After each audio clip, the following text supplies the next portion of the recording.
What's up, y'all? Back at it once again. This is Koski of Fun Day. And I'm coming out of the African Exponent to get this news, bring this news to y'all. Before I jump into that, though, I thank my ancestors for giving me the knowledge, wisdom, and understanding. And also, I'd like to thank you, the subscriber. I'm up to 100 subscribers on YouTube and other channels. I'm kind of beyond that, and you know what I'm saying, and just building this network and whatnot. So I'm really, grateful and humble that y'all rolling with me. All right, now this one is called The Rape and Genocide and the Cover Up. How Britain tortured and killed 300,000 Kenyans.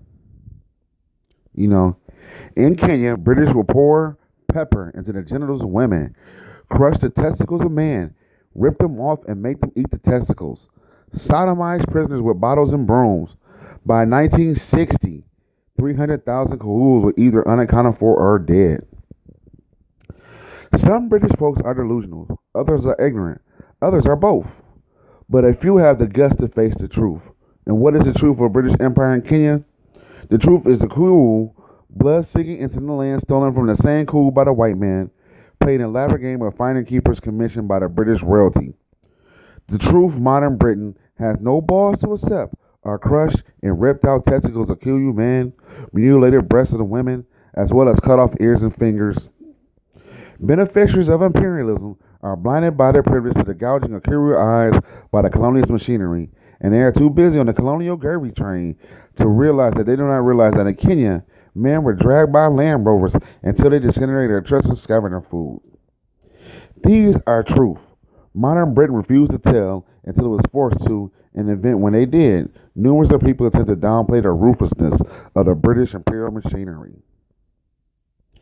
In 2002, the British Foreign Office was humiliated by its own dishonesty, which had spanned for decades until then. It was relevant that the British systematically destroyed evidence that would have spoiled the evil of its imperialist machine to the world.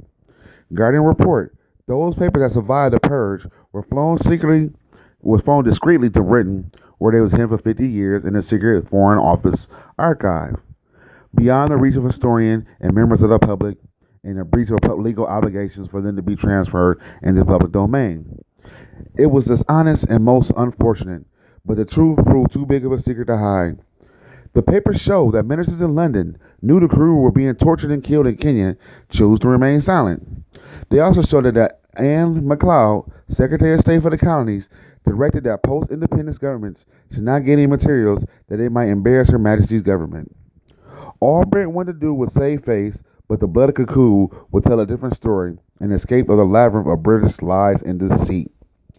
A claim for compensation was filed in 2009, but five victims of British tortures, Mutua case, shook the tables and forced the Foreign Office to embarrass itself by releasing damning papers.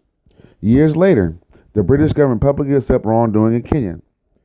The story of British brutality in Kenya took a macabre turn in October 1952, when a state of emergency was declared by Sir Evelyn Burton as a response to the Mau Mau uprising. According to Benjamin Goebel-Frost-Gaben in his book Imperial Endgame, Britain's Dirty War, the term Mau Mau is one with no meaning in the Kuru language, but might have been distorted by a European distortion of the Kuru word Mumba, meaning oath.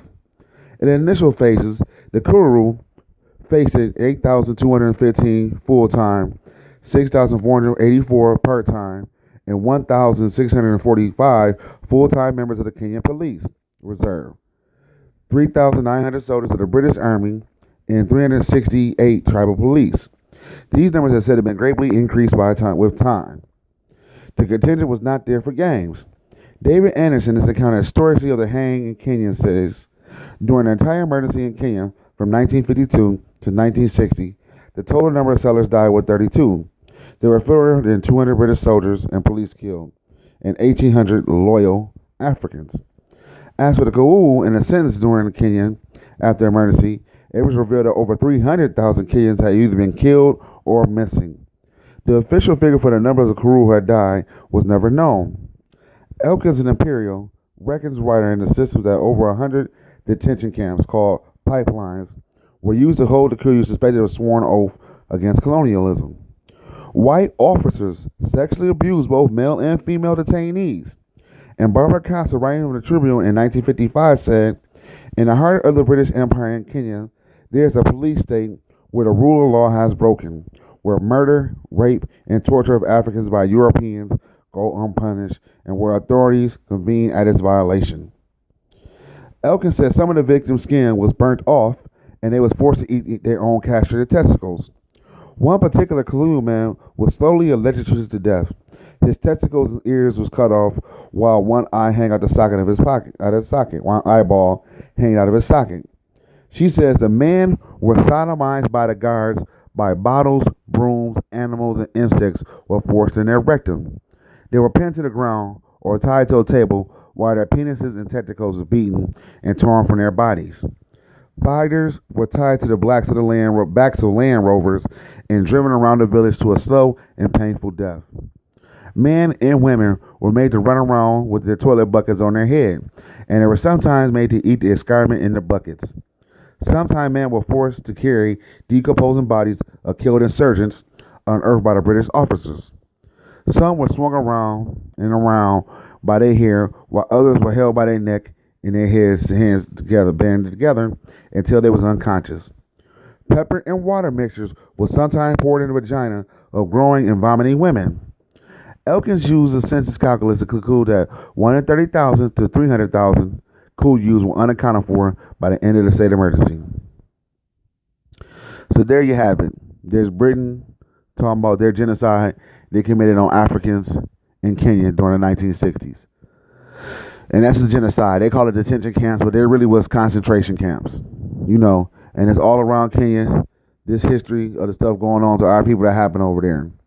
How they was raping the men and the women, dragging them. It was basically just turned the whole state of Kenya to Abu Ghraib. And that's basically what happened. You know what I'm saying? So, how can you piece up with that? You can never piece up with that. Because every time when a white man loses, we beat him in his political game, his economic game, and any other type of game you want to get into with him, he always going to go back to the military conquest, his war game.